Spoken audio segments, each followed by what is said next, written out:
Comment faire de jolies bougies fleuries avec ce que l'on a sous la main? Oui, j'ai bien dit ce que l'on a sous la main, et notamment des petits pots La Fermière. C'est ce que je vous dévoile aujourd'hui, alors suivez-moi. Il vous faudra des bougies déjà entamées que vous n'utilisez plus, l'idée ici c'est de recycler, des petits pots de la marque La Fermière en grès ou en verre qui sont bien trop jolis pour être jetés, du fil de coton, un morceau de papier d'aluminium, des baguettes chinoises maintenues par un élastique, une pince à épiler, un couteau, de la colle, une cuillère, une paire de ciseaux, des fleurs séchées, récupérées d'un vieux bouquet par exemple si vous avez de l'extrait de parfum ou une huile essentielle, et enfin un récipient pouvant aller dans une casserole et bien sûr une casserole.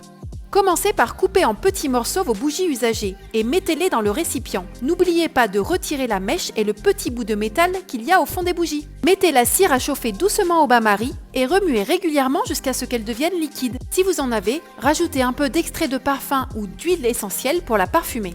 Passons maintenant à la création de la mèche. Il vous faut impérativement du fil de coton. Pour vérifier la matière, il vous suffit de brûler un bout de fil. S'il se plastifie, c'est du synthétique. S'il se transforme en cendre, c'est bien du coton. Coupez un bout de fil un peu plus long que la hauteur de votre pot La Fermière. Trempez-le dans votre cire, puis posez-le sur un papier d'aluminium.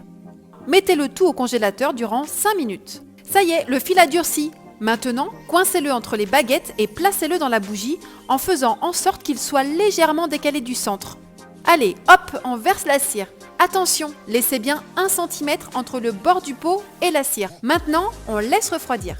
C'est good, la cire est devenue solide. Coupez le surplus de mèche et retirez les baguettes. Puis, disséquez vos petites fleurs séchées et branchages en tout petits bouts. On arrive au passage le plus délicat. Versez de nouveau de la cire jusqu'à ras-bord du pot La Fermière. À la pince à épiler, disposez les petits branchages et fleurs séchées là où il y a le plus de surface de cire pour réaliser votre composition florale. Attention, la cire sèche très vite, il faut donc être rapide. Terminez votre création en collant quelques petites fleurs supplémentaires sur les bords du pot.